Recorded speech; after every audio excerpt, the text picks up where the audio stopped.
จับดึงแทนเดียวใครแต่หนุ่มโอใหญ่เนาะหนุ่มโอแห้งน้องแต่เป็นยังน่ะคือนอนตุ่มผมเขาแต่นั่นน่ะเป็นไข่ขาลูกน้อย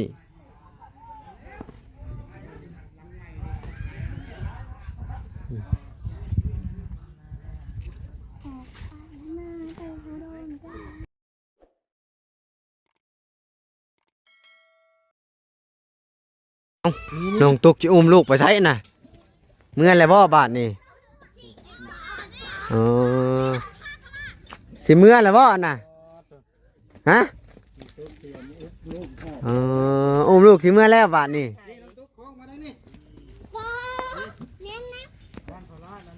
เอาหนุ่มบอยไปใช้นี่หนุ่มบอยไปเอาหลาน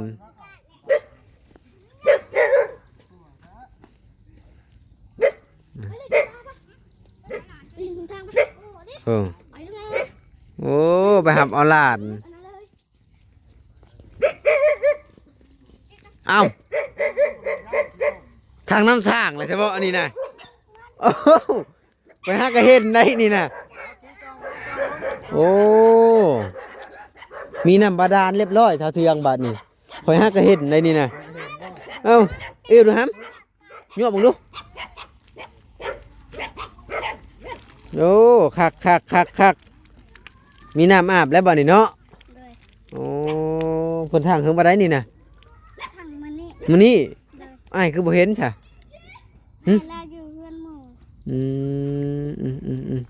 คนทางหากระแล้วมื้อนี้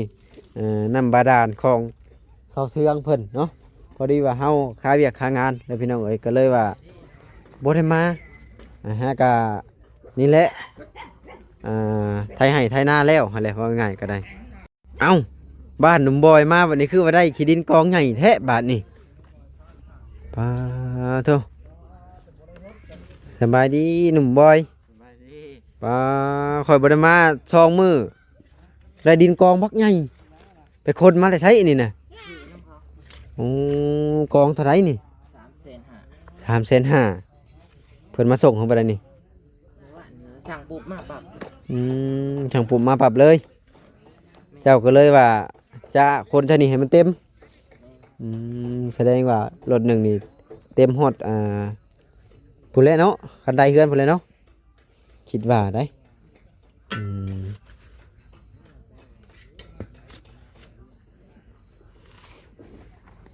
เอาพาวเร่งซะฝนสิมาแล้วได้มือแรงตกท่วมหมด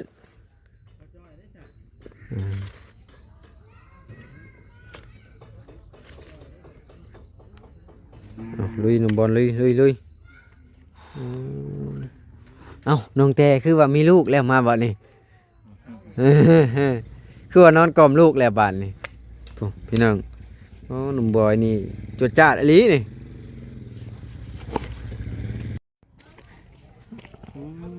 เป็นได้คือว่าสบายดี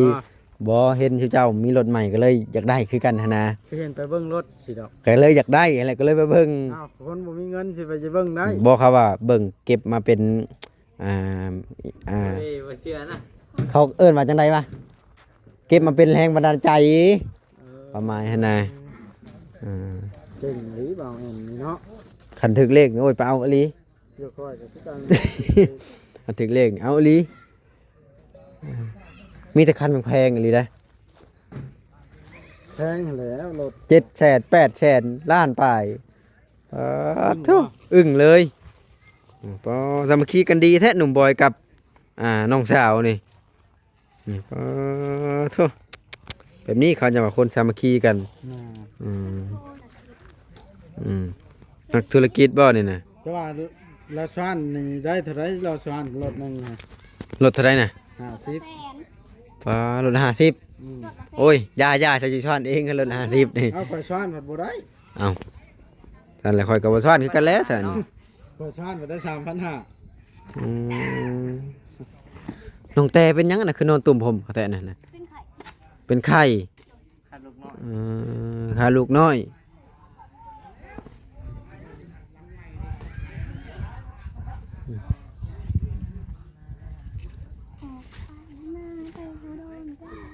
ไปเบิ่งรถหาเงินยังขาดอยู่หลายตอนนี้นะ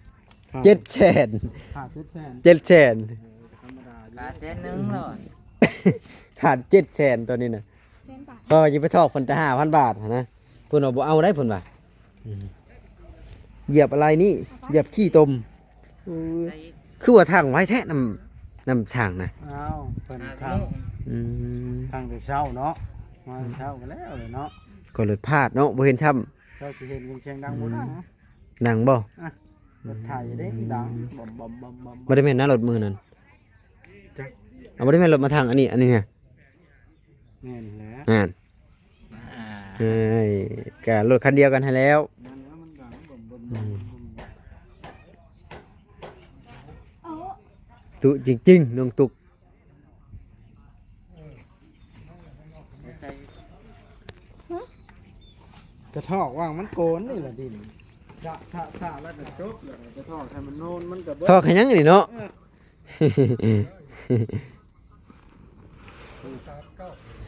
เพราะว่านี่มันโกนอยู่แล้วชะกันแล้วแหละ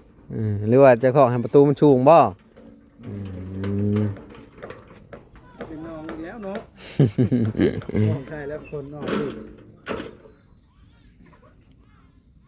ลูกน้องตุกคว่ำเลยเนาะ จะออกแบบมันโคตรตีนอ่ะมาหน่อยโคตรตีน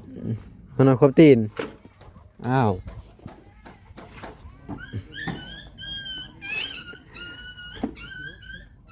โคตร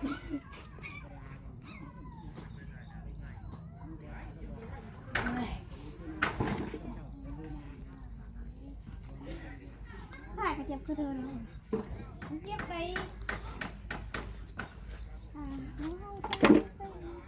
โอ้กูเคินได้ให้เครื่องกระดิ่งมานี่ร้องเพลง ไผ่ ตุ๊กกันแล้ว ไผ่ยังอะนะ เป็นฮอดหัว โอ้ เคินได้ให้เครื่องกระดิ่งมานี่ คอยหาเมื่อบ้านน่ะบ่ได้เบิ่งคลิปผู้ใดบ่มีเวลาเบิ่งเลยเน็ตบ่มี ให้คนน้อยให้คนแรงนะ ม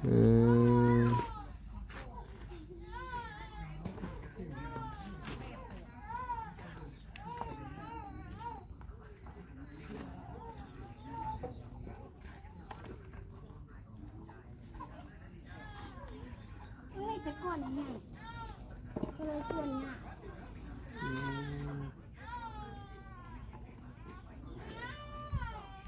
เอาตัดภาพมาตอนนี้ก็เริ่มเอาเศร้าขึ้นแล้วได้พี่น้องเอ้ยโอ้โอ้เริ่มเอาเศร้าขึ้นแล้วอันนี้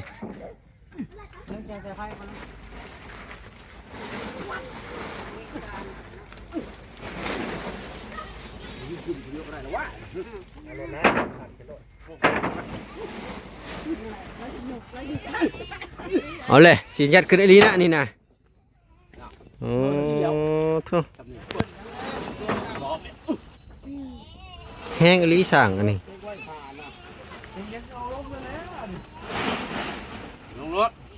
ลงมาเอิ้นกับข้านเอาขึ้นอีกแล้ว คือบ่เต็งไว้อย่างรถเนาะ แป้นเต็งไว้มาเอิ้นกับห่มอีกที่แก่แป้นมาอยู่แม่นปะ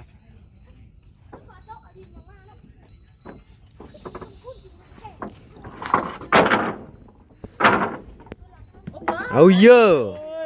เออ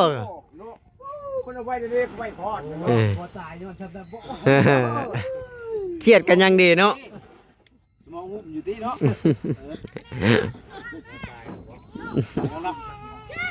ได้กันหลายเติบ ทางเลย ข้างเรืองอยู่ดอก เฮ้ยข้างเรือบ่กระพริบทันขนาดเด้อ ไม่ใช่ได้เถอะได้เถอะสองเสาเท่านั้นแหละ เด้อ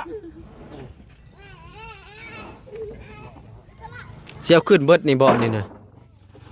เดี๋ยวเจ้าบากกันแล้ว โอ้ตัวบากลายอยู่ได้เนี่ยขึ้นเบิดแล้วนี่เกลือเบิดเพิ่นเลยนี่ เหลือสามเสา เบาด้วยเสาถูกดิ เอาเลยทั้งหน้าก็ขึ้นแหละขึ้นในไรอะน่ะ ขึ้นจะได้เลยนะ มื้อแรกหนุ่มโอ้ยจะบ่หลักขึ้นไปนอนบ่ โอนบ่ ปิ่งแห้งเลยเนาะ ขึ้นแบบบ่มีนะบินขึ้นในเตรียมมาเลยเจ้าหั่นตั้งต้นจะได้มาไว้ๆเนาะได้แต่บ้านโนนน่ะตั้งต้นข้าวเด้อโอ้สิเอาเสาขึ้นมาบ้านนี่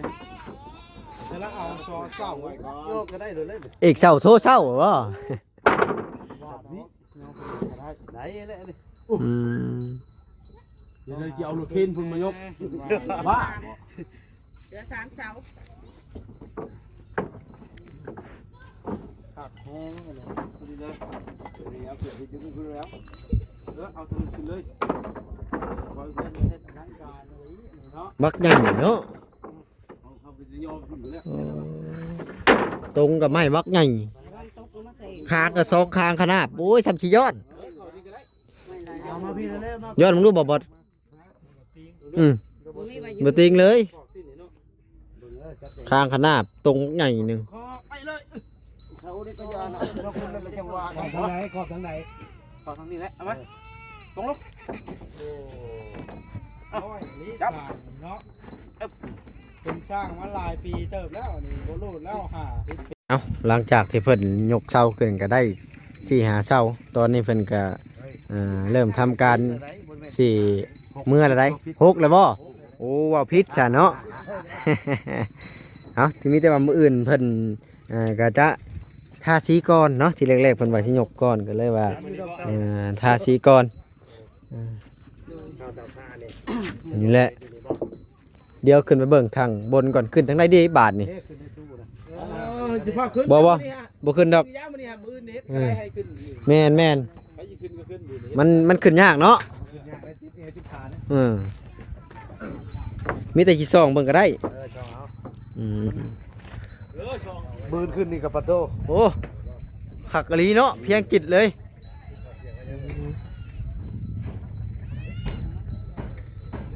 ประมาณ2-3 มื้อแล้วเพิ่นว่าทางสร้างเพิ่นว่าพี่น้องเอ้ยเด้หักกะลีนี่ก็เนาะปู๊ดบ่ติงเลยเฮือนหนุ่มโอนี่ปวกบ่มีขึ้น คัก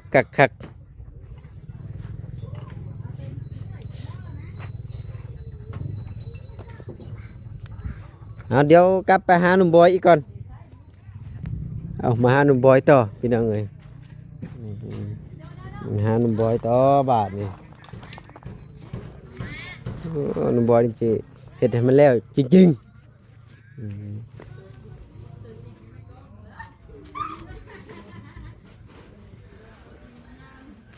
พากันข้าวแรงกันยังมานี่ได้ยังกินแรงมานี่สิอยู่กินน้ำเอาเลยย่างเลยบ่หนึ่งได้เลยบ่หนึ่งไว้แท้น่ะปลาเสือ อืม จากต้นหาแสนสื่อเล่นทางแสนเดือนแสนหาเลย พอดีเอาเงินโตที่เหลือมาจากโรงพยาบาลนั่นก็โอเคเฮาก็ยังว่าเฮาได้บ่ได้อย่างหนึ่งเฮาก็ได้อย่างหนึ่งเนาะบ่เป็นหยังพี่น้องตัวนี้ก็คือว่าเห็นแม่เพิ่นเซตไปหาทางอ้ายเมื่อวานนี่ว่าน้องแต่เลือดออกบ่เป็นจังไดน่ะ ตัวนี้เด้อห้ามหูนั่นดอก เอ้าพวกเมียว่าปรึกษากันบ่ลายบ่ออกลายบ่เดี๋ยวจะไปถามทางน้องเพิ่นว่าเป็นจังใดอันนะ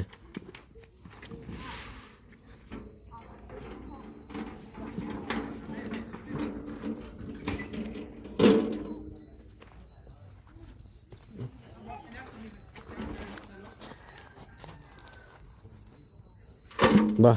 คืนนี้ข้าวว่าให้เมื่อคืนนี่ให้หยังนะให้เกลือขี้ดินว่ะบ่น้องตุกให้อีหลีนี่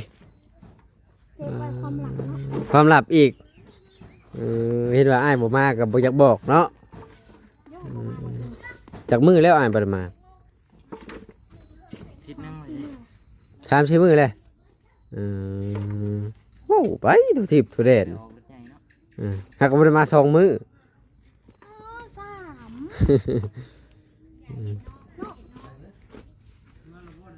โอ้ทางสร้างเฮ็ดบ้านนมโอก็คือว่า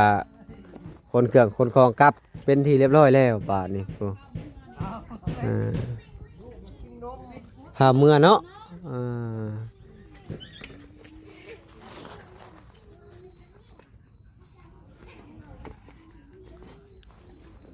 บ่บอสสิเมื่อแล้วบ่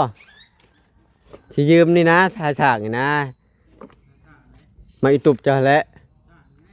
อืมอืมอืม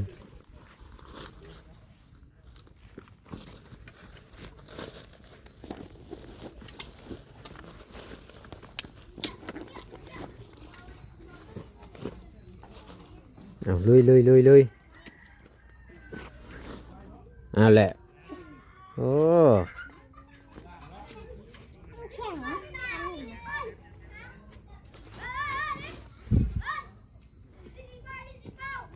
เดี๋ยวไปหาทางน้องแต่เพิ่นก่อนเฮ็ดแม่เพิ่นทักมาหาเมื่อวานนี่แต่ว่าบ่เห็นยังบ่มีเวลาคุยกับทางแม่เพิ่นก็คือมื้อนี้เพิ่นก็ทักมาอยู่แต่ว่านี่แหละยังบ่ทันมีเวลาคุยคือกันนำพี่น้องเดียวหลังจากที่จบคลิปหรือว่ากลับมือฮอดเฮือนฮอดชานพุ่นแหละจังสิคุยกับทางแม่เพิ่นเอาสบายดีน้องแต่ อายุดีๆอยู่ดี อุ้มลูกน้องตุ๊กพี่น้องเอ้ยเดี๋ยวบ่เอ็นก็จะให้เห็นแต่หน้าน้อยหนึงพี่น้องเอ้ยแต่ว่าเวลาที่มันเห็นเด็กน้อยมันอยากปิดคอมเมนต์ไว้นะ โอ้ผัดบ่ได้ให้ เป็นจังไดบ่สบายบ่บ่สบายแต่มื้อใดน่ะ 2 มื้อ สองมื้อแล้วอืมคือว่าทั้งอ้ายเห็นแม่เพิ่นทักไปหาอ้ายว่าจะเป็นหยัง เลือดออก อืม มันออกบ่แห้งมันบ่แม่นว่าก็บ่ได้แห้ง อืมตอนนี้เช้าแล้วบ่ ปีน่ะเจ็บท้องแล้วไปเหี่ยวแล้วมันออก เป็นน้ำกินยาบ่หรือว่าจังได ก็บ่ฮู้เด้ แต่ว่ายาที่หมอเพิ่นจัดให้ก็ยังกินอยู่บ่ซะแต่ว่าบ่ได้เป็นหยังบ่ หากบ่ฮู้ว่ามันเป็นหยัง กินยาจักคาบนะมันจังเป็นนะ มื้อละค่ะคือเพิ่นว่าแล้วตอนแรกกินข้าวแล้วนี่แหละ เป็นมื้อวานนี่ วานนี่เป็นบ่สบายนะแต่มื้อซื่นนี่ปวดหัวคือเฮาเคยเป็นนั่นแหละเฮาปวดหัวเป็นวินกินหยังก็บ่ได้หลายแบบนั้น ก็คือเป็นไปนี่ทั้งหมอเพิ่นก็บ่ได้ให้กินยาได้ แม่นั่นแหละมันก็เลยเฮาบ่ได้กินยามันผัดบ่เศร้ามีก็นอนพักผ่อนซื่อ แม่นก็มีว่านอนพักผ่อนไปเพราะว่าเจ้าท้องเด้มันกินยามันพัดยันมันมีผลข้างเคียงกับเด็กน้อยอยู่ท้องเนาะก็เลยว่าบ่ได้กินนั่นแหละมีแต่ว่าพยายามย่างนอนมันแฮงนัก ย่าง อืม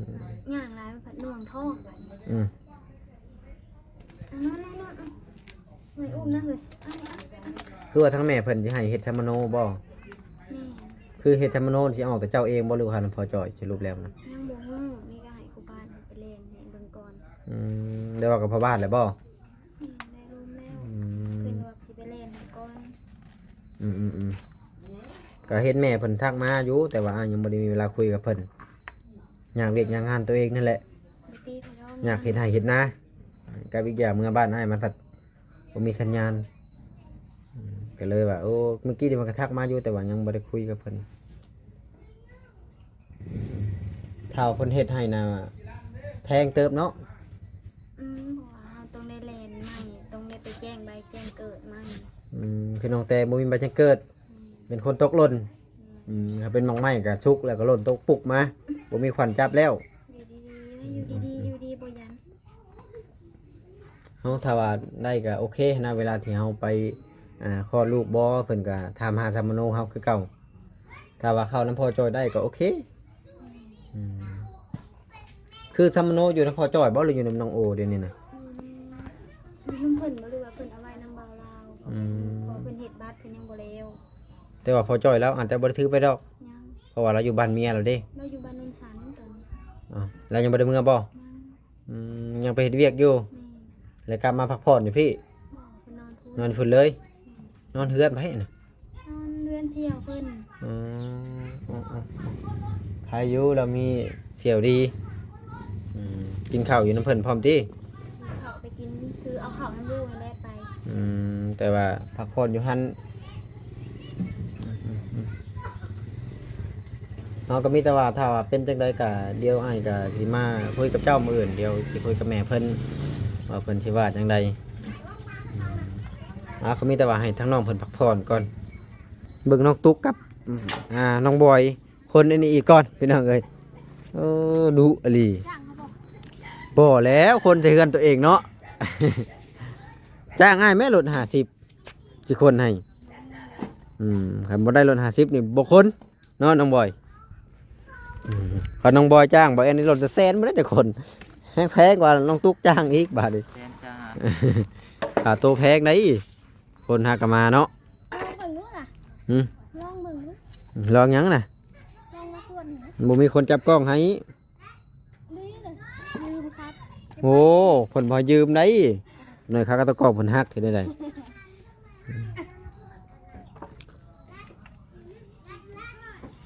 ลองว่าลืมอย่า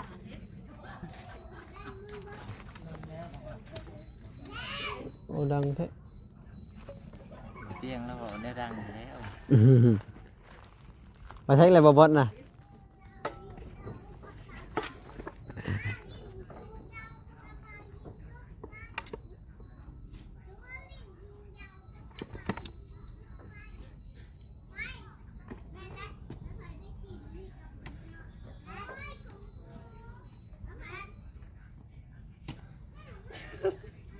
ชับมือพี่อ้ายออกซะ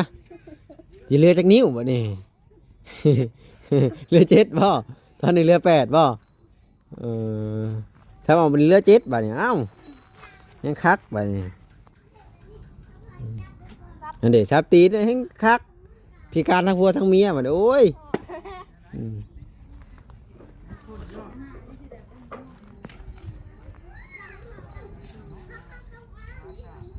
โถูกสวนบ่ได้ซื้อถูกมันก่าย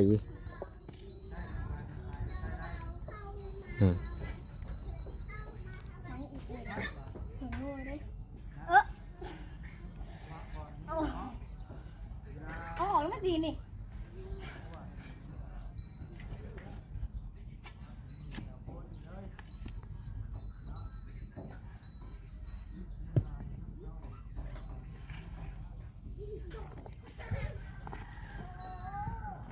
ประมาณนี้แหละพี่น้องเอ้ยสำหรับคลิปนี้ก็บ่มีหยังหลายเด้อก็ขอโตวจบคลิปก่อนไปพอกันคลิปหน้า EP หน้า EP ในพี่น้องเอ้ย